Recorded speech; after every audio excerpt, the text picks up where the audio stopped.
Hello friends, welcome to AB classes. आज friends जो मैं टॉपिक लेकर आया हूं उसमें कुछ डेफिनेशन समझाने वाला हूं, जैसे कि स्पेसिफिकेशन एंड स्टैंडर्ड को कैसे डिफाइन किया जाता है, सिलेक्टिव असेंबली एंड इंटरचेंजेबिलिटी किसे कहते हैं। ये जो चारों टर्म्स हैं ये थ्योरी एग्जाम में बार बार पूछे आते हैं। जब भी थ्योरी एग्जाम होगा ईएमएमपी का या फिर मेट्रोलॉजी एंड मेजरमेंट का, इनके अंदर इन चारों में से कोई ना कोई टर्म डिफाइन करने के लिए आता है। इसलिए आज हम इनको डेफिनेशन के साथ साथ विथ एग्जांपल समझा रहा हूं। इसके अलावा ऐसे स्टूडेंट जो डिप्लोमा मैकेनिकल फिफ्थ सेम के हैं, जिनकी ऑनलाइन क्लासेस स्टार्ट हो गई हैं, उनके लिए मैंने ऑलरेडी 3 सब्जेक्टों का मैक्सिमम सिलेबस कंप्लीट करा दिया है। वह आप देख सकते हैं। पर्टिकुलर पीपीईसी, एमपीएमएम और एमटीटी के नाम से प्लेलिस्ट मिल जाएगी। इसके अलावा डिस्क्रिप्शन बॉक्स में मैंने तीनों की लिंक भी दे रखी है। उन तीनों सब्जेक्टों की आप स्टडी स्टार्ट कर सकते हैं। अब मैं स्टार्ट कर रहा हूं आज का वीडियो। तो जैसा कि आपको फर्स्ट जो डेफिनेशन में समझा रहा हूं, स्पेसिफिकेशन। पहले आप स्पेसिफिकेशन का मतलब समझ लें क्या होता है। ये होता है किसी की संपूर्ण जानकारी, कोई ऑब्जेक्ट हो सकता है या कुछ भी हो सकता है, उसकी संपूर्ण जानकारी जो उसकी उस ऑब्जेक्ट को या फिर कोई अदर चीज है उसको डिफाइन करती है, या ऐसा भी बोलते हैं, कई जगह हिंदी में लिखा होगा संपूर्ण विवरण। ठीक है फ्रेंड्स। तो जी स्पेसिफिकेशन आपको हिंदी तो समझ में आ गई, वर्ड का मतलब भी समझ में आ गया, लेकिन आपको और भी जानकारी दे दें जिससे आपको और क्लियर हो जाए कि स्पेसिफिकेशन क्या होता है। तो फ्रेंड्स स्पेसिफिकेशन के कुछ एग्जांपल बता रहा हूं फ्रेंड्स, जिनसे आपको क्लियर हो जाएगा कि स्पेसिफिकेशन होता क्या है। नॉर्मल जो हमारे हाथ में 24 घंटा रहता है वह है मोबाइल। जब आप मोबाइल खरीदने जाते हैं तो क्या देखते हैं? सबसे पहले उसकी स्पेसिफिकेशन क्या देखते हैं। मोबाइल का कैमरा कितने मेगापिक्सल का है, उसकी जो डिस्प्ले है वह कितने इंच की है, बैटरी कितने हॉर्स पावर की है। ठीक है फ्रेंड्स। इस तरह हम क्या करते हैं, उसकी संपूर्ण जानकारी देखते हैं जब हम उसको खरीदते हैं। तो जो मोबाइल की हमें जानकारी लेते हैं खरीदने से पहले, वह क्या रहती है उस मोबाइल की स्पेसिफिकेशन। जब हम गाड़ी देखने जाते हैं, गाड़ी खरीदने जाते हैं, तो सबसे पहले क्या पूछते हैं कि इंजन कितने सीसी का है, तो वह क्या हुई इंजन की स्पेसिफिकेशन। इस तरह नॉर्मल हम कोई भी चीज बनवाते हैं तो क्या देखते हैं, लेंथ, विड्थ, हाइट, ये सब क्या है उस ऑब्जेक्ट की स्पेसिफिकेशन है।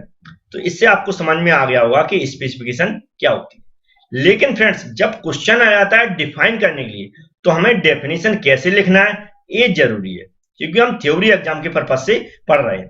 तो यहाँ पर जो डेफिनेशन लिखी हुई है उसी को मैं समझा रहा हूं, जैसा लिखा है आपको सिर्फ ध्यान से सुनते जाना। तो फ्रेंड्स स्पेसिफिकेशन क्या होती है?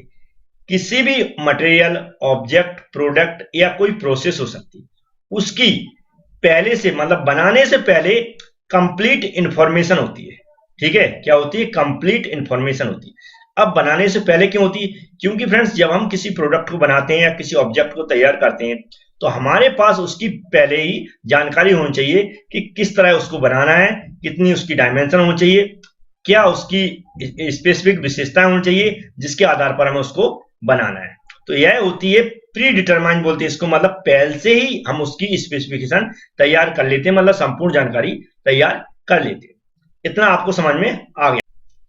लेकिन फ्रेंड्स यह जो इंफॉर्मेशन कौन तैयार करता है, तो इसके लिए अलग एक स्पेसिफिक डिपार्टमेंट होता है जिसे हम बोलते हैं डिजाइन इंजीनियर।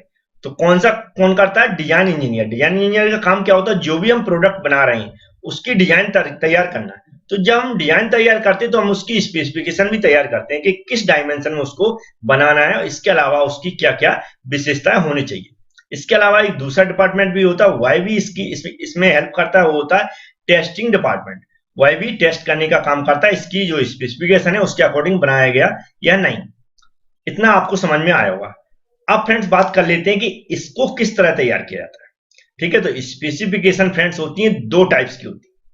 पहली होती है कि फ्रेंड्स जब भी कोई कंपनी ऑब्जेक्ट बनाती है या प्रोडक्ट बनाती है, तो वह क्या करती है अपने अकॉर्डिंग, जिस भी स्पेसिफिकेशन के अकॉर्डिंग है, जिस भी जो भी उसकी मतलब डायमेंशन है या फिर अदर कोई विशेषता है, उसके अकॉर्डिंग वह क्या करता है ऑब्जेक्ट को तैयार कर देती कंपनी। ठीक है, फिर उसके अकॉर्डिंग वह क्या करती है जो कस्टमर के लिए उतारती है मार्केट में, जिससे हम उसकी स्पेसिफिकेशन देख के उसकी विशेषताएं देखकर हम क्या करते हैं उसको खरीदते हैं।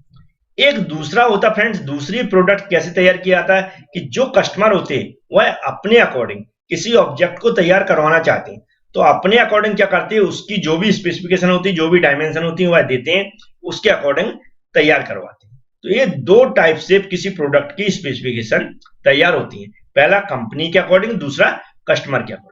तो फ्रेंड्स ये यहाँ पर जो भी लिखा हुआ है इसको आप आसानी से समझ सकते हैं। इसके अलावा कुछ पॉइंट और है कि इसकी जो जानकारी दी कैसे आती है।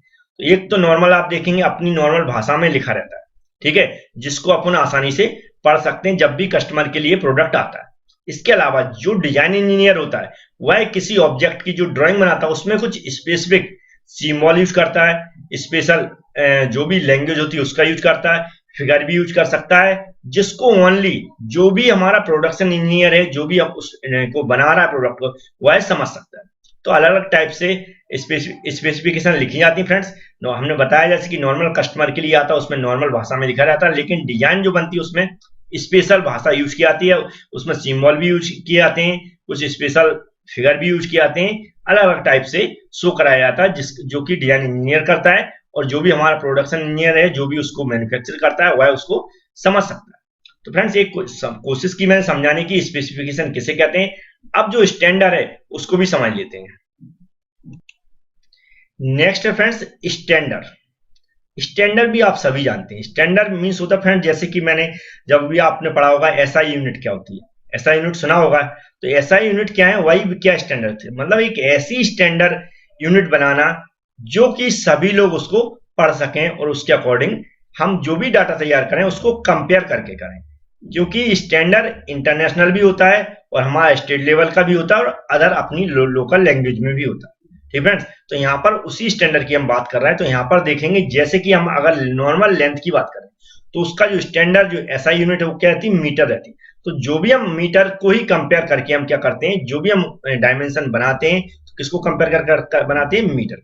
अगर वेट की देखें तो किलोग्राम हो गया, टाइम की देखें तो सेकंड हो गया, टेम्परेचर की देखें तो केल्विन हो गई। तो ये सब क्या है, स्टैंडर्ड है या स्टैंडर्ड यूनिट्स बोल सकते हैं। ठीक है, तो इस तरह स्टैंडर्ड को भी हम डिफाइन कर सकते हैं, क्योंकि हम यहाँ पर प्रोडक्शन की बात कर रहे हैं तो हम प्रोडक्शन से रिलेटेड ही जो भी यहाँ पर टर्म है उनको डिफाइन करने की कोशिश करेंगे। ठीक है, स्टैंडर्ड मतलब अदर नहीं ले जाना, आपको सिर्फ अपने प्रोडक्शन से और मैकेनिकल से रिलेटेड करके रखना है। तो मैंने यहाँ पर इसलिए वेट, लेंथ, वैल्यू वगैरह यहाँ पर जो भी क्वालिटीज हैं उनके एग्जाम्पल दिए हैं और मीटर का एग्जाम्पल दिया है, इससे आप इसको आसानी से डिफाइन कर सकें। अब इंपॉर्टेंट टर्म है सिलेक्टिव असेंबली। सिलेक्टिव असेंबली और इंटरचेंजेबिलिटी कई बार एग्जाम में पूछा जाता है, बहुत बार पूछी जा चुकी है। तो सिलेक्टिव असेंबली इसको ध्यान से पढ़ लें। ठीक है, सिलेक्टिव असेंबली तो आप जानते हैं, असेंबली मतलब होता है दो या दो से अधिक पार्टों को एक साथ मतलब जोड़ना, उससे हमारा एक कंप्लीट पार्ट्स बन सके और फंक्शन, उस जो भी फंक्शन के लिए हम बना रहे हैं, जो भी काम के लिए बना रहा है वह काम कर सके। ठीक है, मतलब दो या दो से अधिक पार्टों को मिलाना। ठीक है फ्रेंड, तो असेंबली का मतलब होता है फ्रेंड्स कि जब हमें प्रोडक्शन रेट बढ़ाना है, मतलब प्रोडक्शन बढ़ाना है, हमें अधिक से अधिक प्रोडक्ट बनाना है, तो हम वहां पर क्या करते हैं, जैसे कोई ऑब्जेक्ट है, ठीक है, कोई ऑब्जेक्ट है, मान लो दो पार्टों से मिलकर बनता है, तो हम दोनों पार्टों को लार्ज मतलब मास क्वांटिटी में हम क्या करेंगे, मास प्रोडक्शन करेंगे, दोनों पार्टों को अपने अकॉर्डिंग जो भी उसकी क्या है, जो भी डायमेंशन है उसकी, जिसे हम क्या बोलते हैं, डायमेंशन में क्या देते हैं, टॉलरेंस देते हैं। ठीक है, तो कुछ टॉलरेंस देके हम लार्ज अमाउंटों में दोनों पार्ट्सों को मैन्युफैक्चरिंग कर लेंगे। ठीक है, जैसे मान लो नट और बोल्ट है, तो नट और बोल्ट की क्या होंगी, टॉलरेंस होंगी, मतलब एक लिमिट होगी कि इतने डायमीटर से लेकर इतने डायमीटर तक इसके अंदर फिक्स हो जाएगा।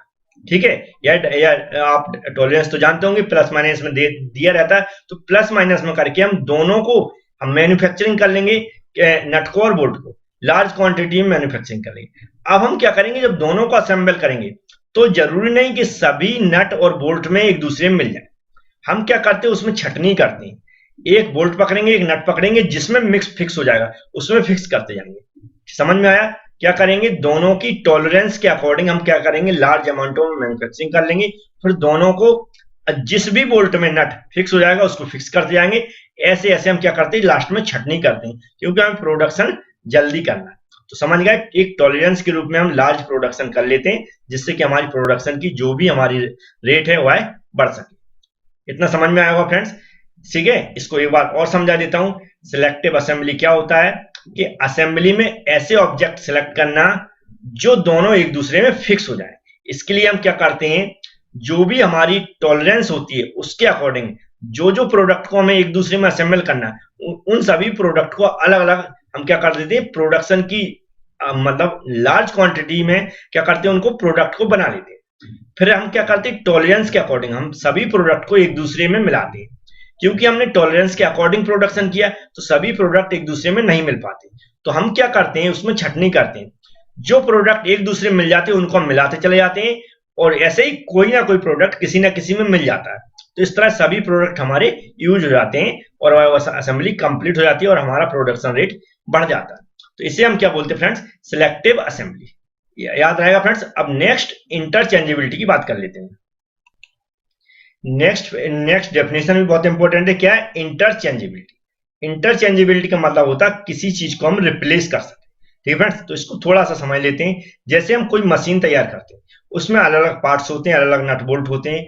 अगर कोई पार्ट्स खराब हो जाता है या टूट जाता है या कुछ भी उसको प्रॉब्लम हो जाती है, ठीक है, उसके बिना मशीन नहीं चल रही, तो हम उसको चेंज करके दूसरा पार्ट्स लगा सके और वह पार्ट्स सेम फंक्शन कर सके जो कि हमारा ओरिजिनल पार्ट्स कर रहा था। इसी को हम क्या बोलते हैं, इंटरचेंजेबिलिटी।